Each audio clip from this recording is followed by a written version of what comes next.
y bienvenidos a Tame Cine TV, el programa de Tamesis TV y Cinema Luna, que hacen parte de la gran plataforma Tame Cine y que tiene como objetivo formar al público en materia cinematográfica. Paula, muy buenas noches. Sebastián, televidentes, muy buenas noches. Así es, hoy iniciamos un nuevo ciclo, estaremos con un gran invitado, como siempre tendremos recomendados y esta noche disfrutaremos de una excelente película. Y el invitado de esta noche ya es un amigo de la casa. Tuvimos la oportunidad de tenerlo aquí en el municipio de Támesis compartiendo junto a Cinema Luna cuando el sistema comunitario se ganó ese incentivo por parte del Ministerio de Cultura. Estuvimos realizando unos talleres, él hizo parte de esos talleres y le damos la bienvenida esta noche a Tame Cine TV al profesor Armando Rusi. Profe, muchas gracias por estar hoy con nosotros, por haber aceptado esta invitación. ¿Y qué tal, profe, si comenzamos hablando quién es Armando Rusi y qué hace Armando Rusi? Bueno, antes que todo, un saludo a todos los amigos de Tame Cine y de Cinema Luna. Yo soy Armando Rusi, profesor de Teoría e Historia de Cine, gestor cultural en términos de programación y curaduría de cine y periodista cultural. Estoy a cargo, fundador, y estoy a cargo de un espacio de divulgación, promoción y disfrute del cine en la emisora de la Universidad Nacional de Colombia que se llama Alucine, en donde trato de visibilizar todo el cine nacional y latinoamericano. Profe, hablemos un poco acerca de los proyectos que ahora viene usted desarrollando. Bueno, en este momento, además de estar ligado a la academia, me desempeño también como investigador.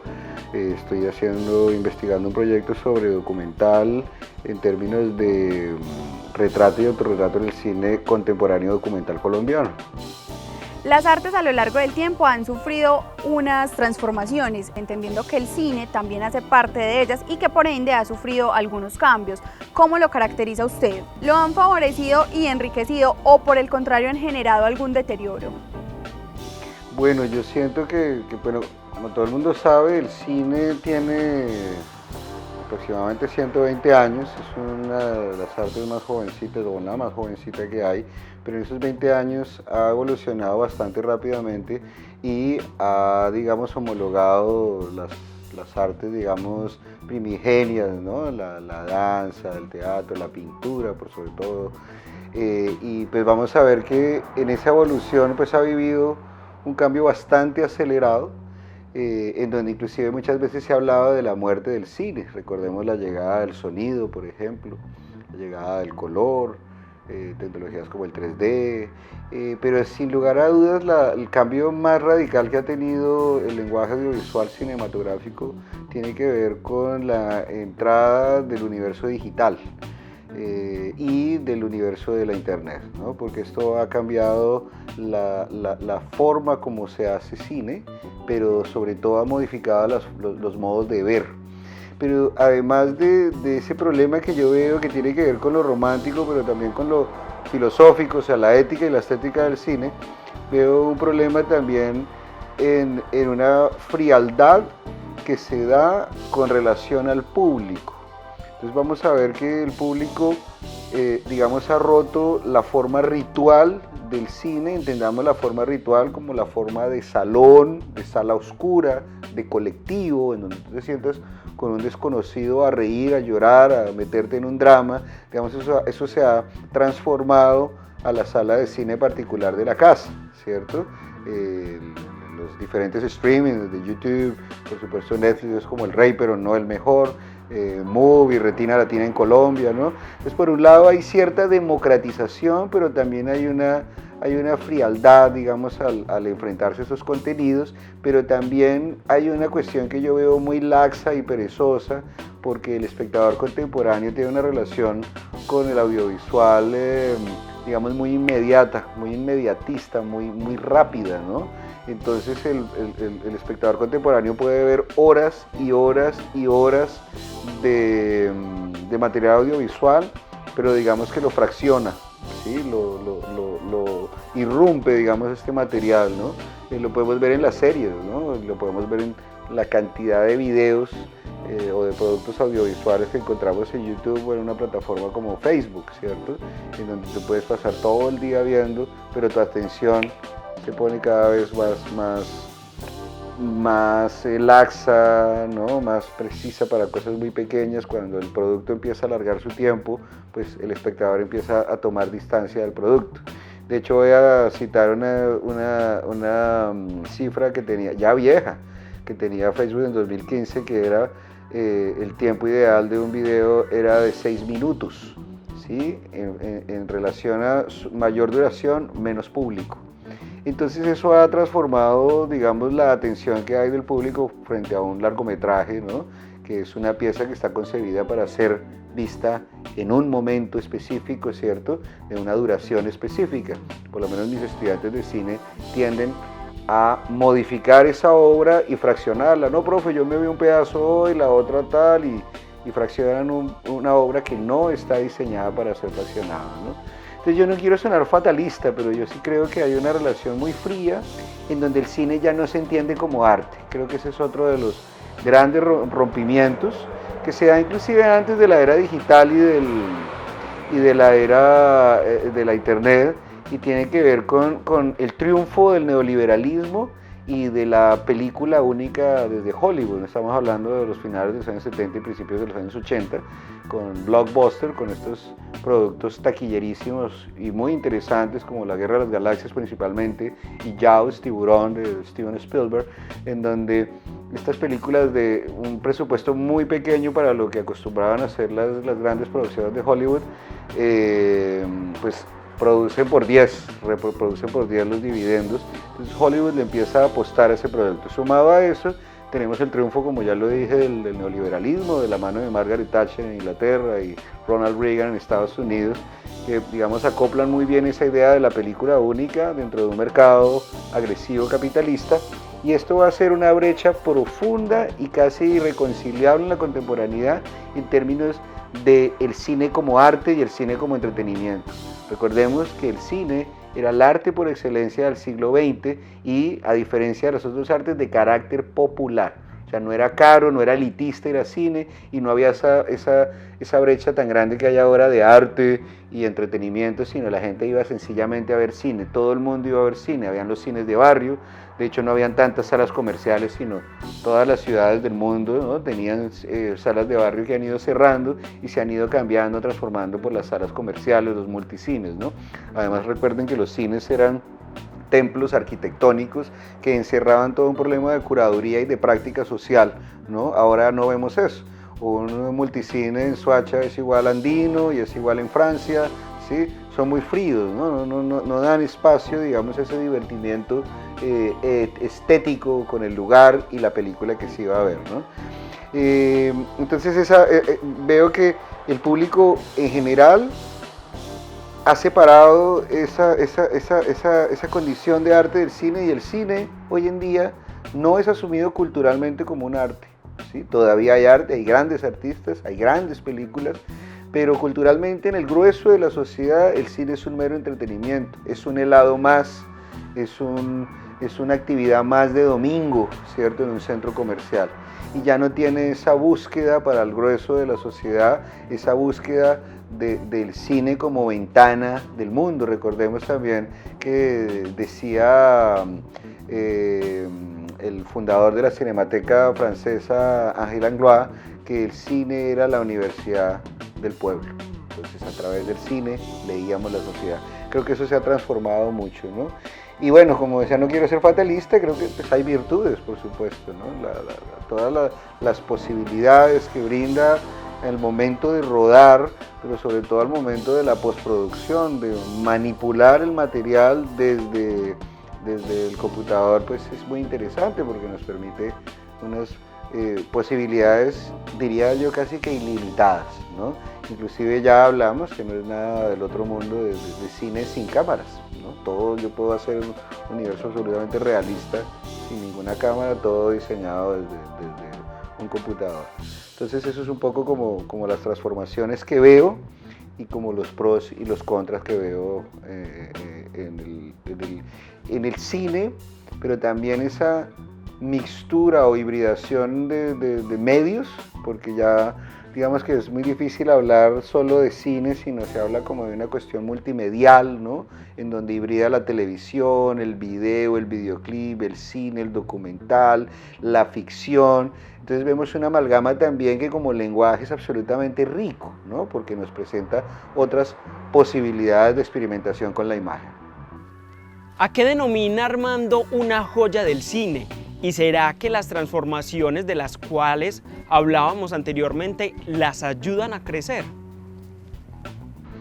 Bueno, yo denomino una joya del cine, voy a usar una frase que uso mucho. Para mí el cine es una obra de carácter estético que me permite atravesar la sociedad, ¿sí?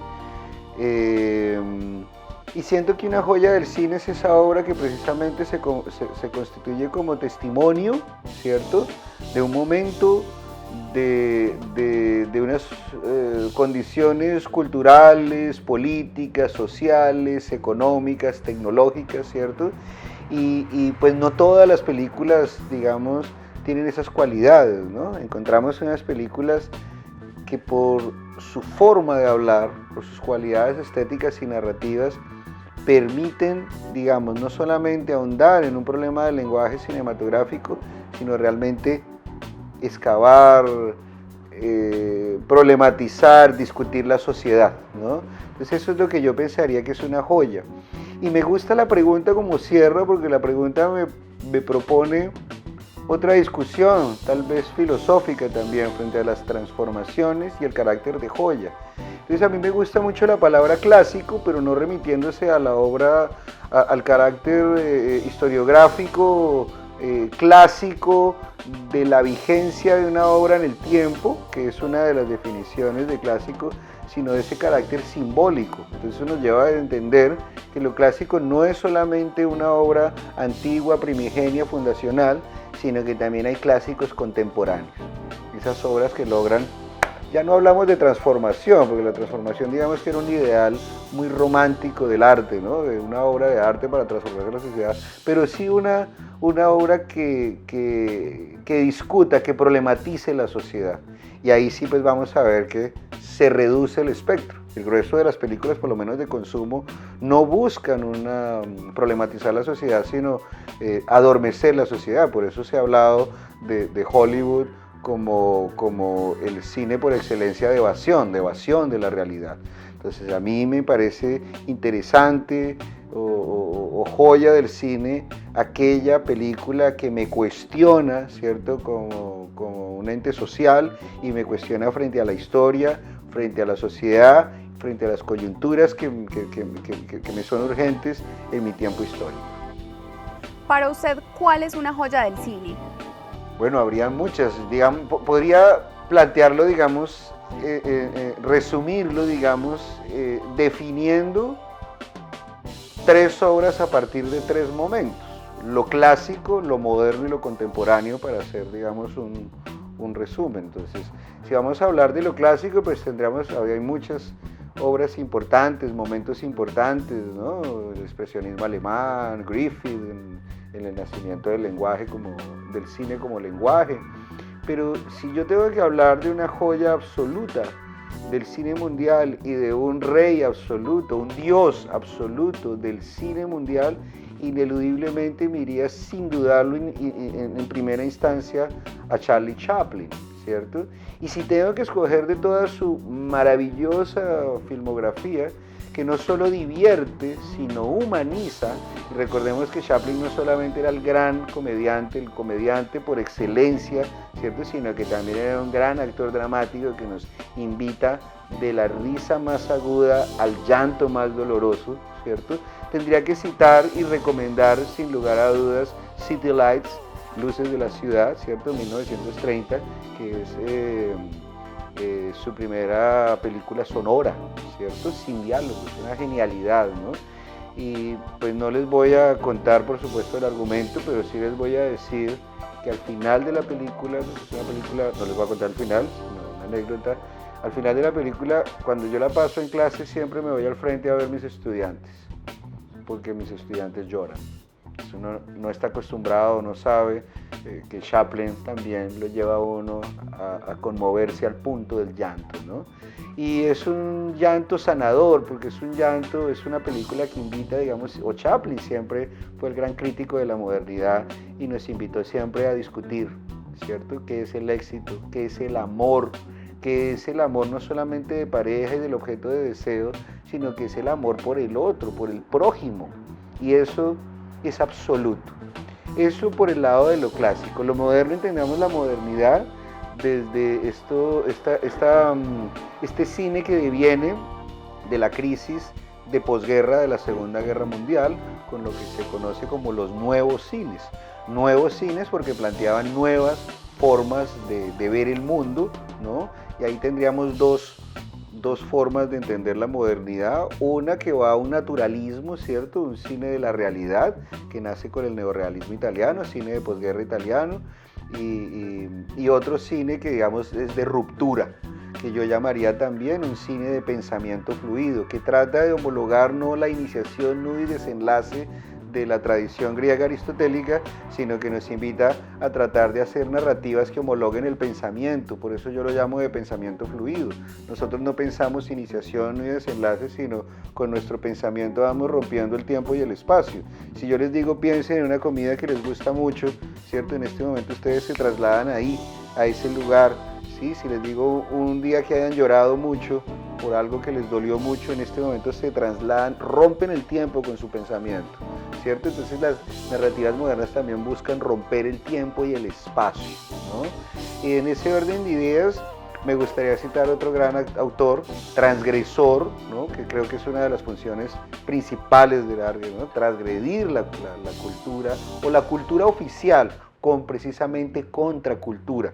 Y ahí tendría que citar, digamos, tal vez el hombre más ácido que ha tenido la modernidad cinematográfica, teniendo genios de genios participando ahí en todo el mundo, porque también habrá que decir que el primer momento de democratización del mundo se da en los años, del cine en el mundo se da en los años 60. Todos los países pobres y los países en desarrollo hacen cine y cines muy críticos. Pero yo diría que el más ácido, tendría que citar dos. Uno muy ácido que me gusta mucho, Fassbinder, Rainer Werner Fassbinder, alemán, de los años 70, 80, ¿cierto? Un director absolutamente prolífico, ¿no? Hizo 48 largometrajes, más de 100 obras de teatro, libros de crítica, ¿no? Un tipo, de hecho tiene una frase muy famosa que es dormiré cuando esté muerto, porque era un hombre de exceso por el trabajo, de exceso por el sexo, de exceso por las drogas, de exceso por el alcohol, pero siempre trabajando, ¿no? Yo diría que la película que me parece una joya dentro de toda su bellísima filmografía es sin lugar a dudas En un año con 7 lunas, ¿no? De 1977 si no estoy mal. Y por supuesto habría que hablar de América Latina y ahí yo tendría que hacer el llamado a que todos nos volquemos a conocer el director más importante que ha tenido nuestro continente, porque fue un hombre absolutamente crítico que se pensó el cine por y para América Latina con toda una transgresión del lenguaje, con toda una transgresión cultural, con toda una transgresión política, que es Glauber Rocha. Y de Glauber Rocha les voy a recomendar un texto y una película.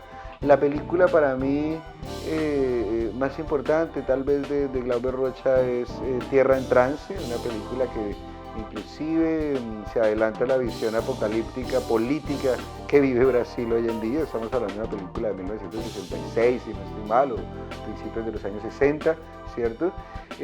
Un hombre absolutamente crítico, agudo, bello, consecuente, y el texto que les quiero invitar a leer porque lo encuentran en internet y es muy corto, son 4 paginitas, se llama La estética del hambre.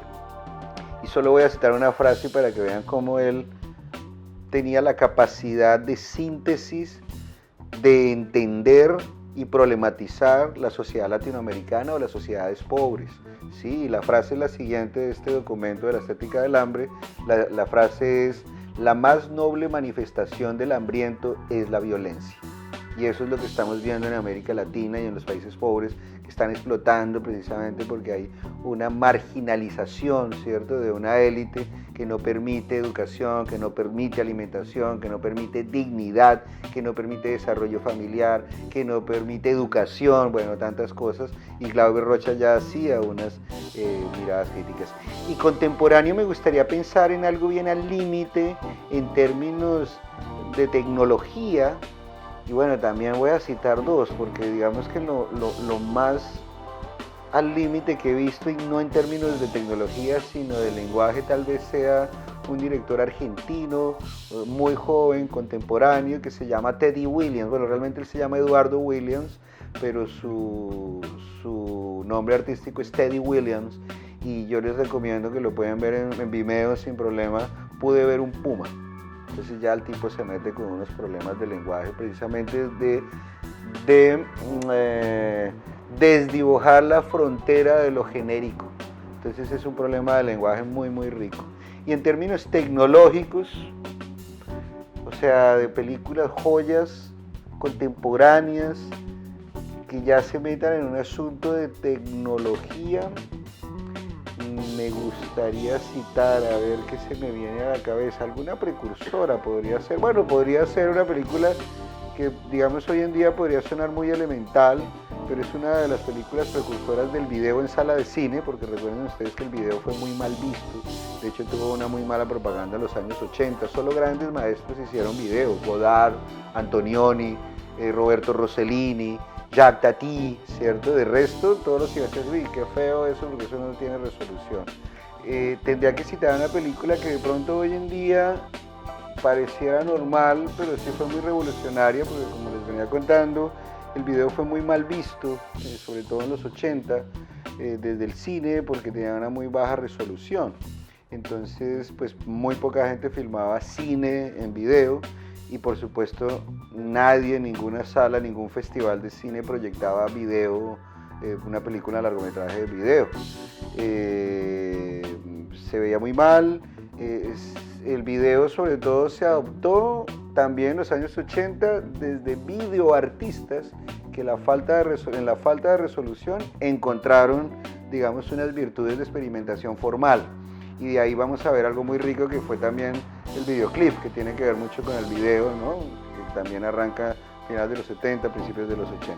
La película precursora que rompió con ese estigma de que el video no servía en sala de cine por su baja resolución es Chuck and Buck de 2000.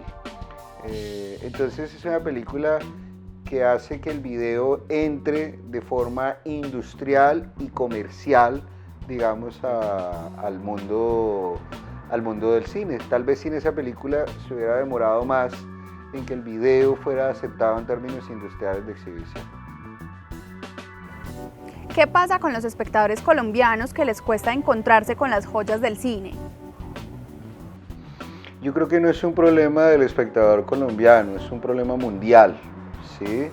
Si ustedes ven la cartelera de cine, ¿sí?, van a encontrar de las 800 películas en promedio que hace Estados Unidos anual, vamos a encontrar más o menos un 10%. Y si ustedes se dan cuenta, pues ese 10% no da cuenta de una calidad del cine norteamericano, sino da cuenta del fenómeno que ya habíamos hablado, del blockbuster, del taquillazo, de productos muy bien empaquetados en términos industriales, repetitivos, ¿cierto?, que no dan cuenta precisamente de la calidad del cine norteamericano. Y si le preguntan a un norteamericano promedio, pues va a haber el cine de superhéroes, va a haber el cine de Rápido y Furioso, etc., ¿cierto?, que es un cine pues que está apuntado más a un problema industrial, ¿no?, un problema de entretenimiento, un problema de consumo, lo cual no está mal, pero definitivamente no da cuenta de la calidad de lo que estamos analizando, tratando de analizar ahorita, o discutir o problematizar, que son las joyas del cine. O sea, nadie me puede decir a mí que Rápido y Furioso es una joya del cine, aunque creo que tiene valores interesantísimos, ¿no? Tiene un trabajo formal, ¿cierto? Por eso las explosiones, los efectos especiales, ¿cierto? Tiene un trabajo formal bastante elaborado con grandes artistas. Que el producto como tal no sea arte, en mi concepto, no quiere decir que ahí no haya grandes artistas haciendo todo un trabajo absolutamente elaborado en todo el problema del diseño sonoro, el problema de la imagen, el problema del arte, ¿cierto?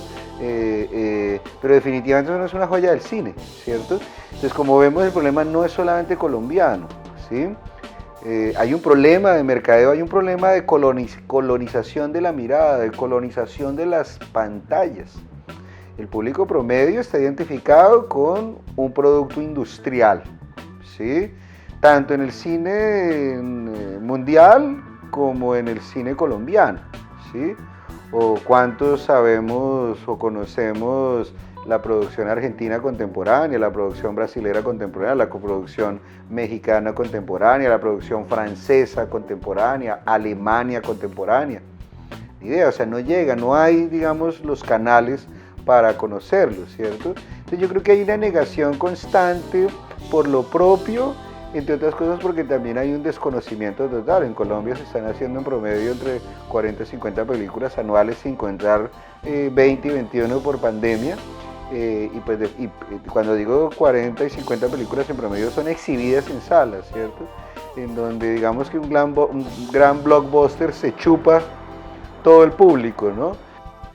Profe, muchísimas gracias por haber compartido esta noche con nosotros, por haber aceptado esta invitación a estar esta noche en Tamecine TV. Hablemos un poco también de sus redes sociales, dónde lo podemos encontrar. Y qué tal si para finalizar nos manda un saludo tanto para la plataforma Tamecine, para el Sistema Comunitario de Medios de Comunicación de Támesis, para Cinema Luna y para todos nuestros televidentes. Bueno, queridos amigos, muchas gracias por la invitación. A todos los amigos de Tamecine, que por allá estuvimos también dictando un taller en Támesis, en Antioquia, a mis queridos amigos de Cinema Luna, que se la pasan recorriendo Colombia, llevando también el cine como una cuestión de pensamiento, como una cuestión crítica, como una cuestión aguda, como una cuestión de diálogo que también construye paz. Les agradezco esta invitación y pues me pueden contactar por mi Facebook Armando Rusi, y los invito a escuchar mi programa Alucine, que lo encuentran en Google como Alucine Unal Radio. Sí, ahí pueden encontrar 6 años de programa en donde pueden también aprender un poco también de la industria, quiénes son nuestros fotógrafos, quiénes son nuestros músicos, quiénes son nuestros directores de arte, mujeres en el cine nacional.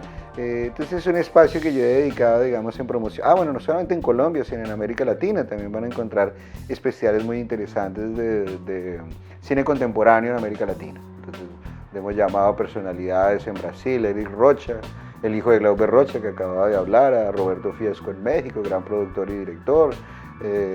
Bueno, ahí se me escapan ahora los nombres, pero pues eso es un poco. Les agradezco mucho y los aplaudo por esta iniciativa tan bella y por todas las grandes tareas que hacen por la construcción de un país cada vez mejor. Muchas gracias.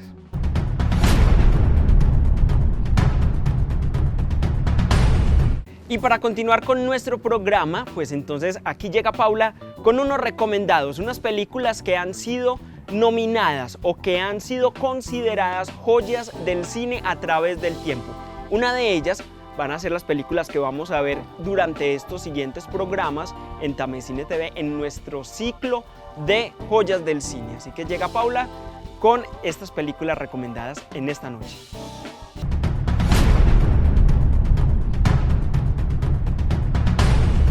Bueno, y dentro de las joyas del cine debemos iniciar con Titanic, de James Cameron. Es una película estadounidense dramática de 1997, dirigida y escrita por James Cameron y protagonizada por Leonardo DiCaprio y Kate Winslet.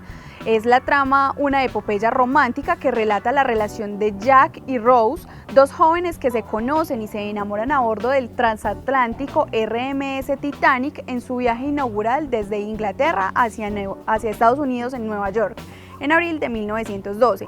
Pertenecientes a diferentes clases sociales, intentan salir adelante pese a las adversidades que los separaría de forma definitiva, entre ellas el prometido de Rose y el hundimiento del barco tras chocar con un iceberg.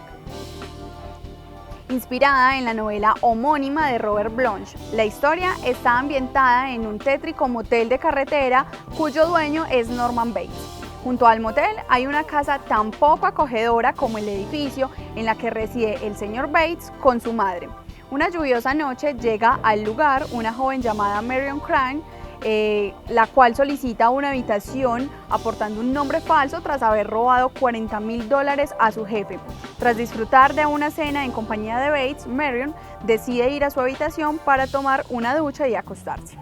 Cuando la joven parece estar disfrutando de una placentera ducha, una sombra aparece tras la cortina y de pronto una persona con un cuchillo le arrebata la vida. Al cabo de una semana, el novio de Marion, Sam, y la hermana de esta, Lila, comienzan la búsqueda de la desaparecida, empezando así una trepidante historia repleta de misterio y suspenso. Obra maestra indiscutible, destacada por la perfección técnica de todos sus elementos, por el penetrante perfil psicológico de sus personajes y sobre todo por el absorbente y sugestivo juego de complicidad del director con el espectador. Tiburón, de 1975. En la costa de un pequeño pueblo del este de los Estados Unidos, un enorme tiburón ataca a varias personas. Por temor a los nefastos efectos que este hecho podría tener sobre el negocio turístico, el alcalde se niega a cerrar las playas y a difundir la noticia. Pero un nuevo ataque del tiburón termina con la vida de un bañista. Cuando el terror se apodera de todos, un veterano cazador de tiburones, un oceanógrafo y el jefe de policía local se unen para intentar capturar al escualo. Un punto de inflexión en la historia del cine. La creación del blockbuster y de una nueva forma de hacer y vender películas. Entretenida, costumbrista, terrorífica, convirtió a Spielberg en uno de los directores más interesantes e importantes de su generación. Lawrence de Arabia, de 1962. Durante la Gran Guerra entre 1914 y 1918, T. Lawrence, un conflictivo y enigmático oficial británico, es enviado al desierto para participar de una campaña de apoyo a los árabes contra Turquía. Él y su amigo Sherif Ali pondrán en esta misión toda su alma. Los nativos adoran a Lawrence porque ha demostrado sobradamente ser un amante del desierto y del pueblo árabe. En cambio, sus superiores británicos creen que se ha vuelto loco. A pesar de que los planes de Lawrence se ven coronados por el éxito, su sueño de una Arabia independiente fracasará. La Naranja Mecánica, una oda popular a la violencia por excelencia que fue recreada por Stanley Kubrick en 1971 y que hasta el día de hoy sigue siendo discutida como una película particular. Un criminal en Inglaterra futurista pasa una serie de procesos experimentales y traumáticos a la vez para corregir impulsos violentos y convertirse en un ser de bien para la sociedad. ¿Quién no recuerda esas fuertes escenas de esas terapias de Alex Delarge? Y terminamos estos recomendados, Paula, con Ciudadano Kane, la película que veremos esta noche, película de 1941 y dirigida por el gran Orson Welles. Tras la muerte del magnate Charles Foster, Kane, un periodista llamado Jerry Thompson, comienza a investigar la vida del fallecido para intentar averiguar el significado de su última y misteriosa palabra pronunciada, Rosebud. Para lograr su objetivo y reconstruir su vida, Thompson comienza a entrevistarse con la gente más allegada a Kane. Ha sido considerada por muchos a través de las décadas como la mejor película de todos los tiempos, un delirio de ingenio y creación, una clase magistral de técnica, estructura y narración cinematográfica. Esta película fue la ópera prima del gran Orson Welles, quien en un principio no fue tan aclamada ni tan bien recibida por el público, pero luego de varios tiempos logró recuperar el presupuesto que se gastó en esta producción y la mala fama y la mala prensa resultado de su temática lo acompañó por varios años como una maldición. Y pese a muchas nominaciones que logró la película, solo se llevó el Oscar en la ceremonia de 1941 a Mejor Guión.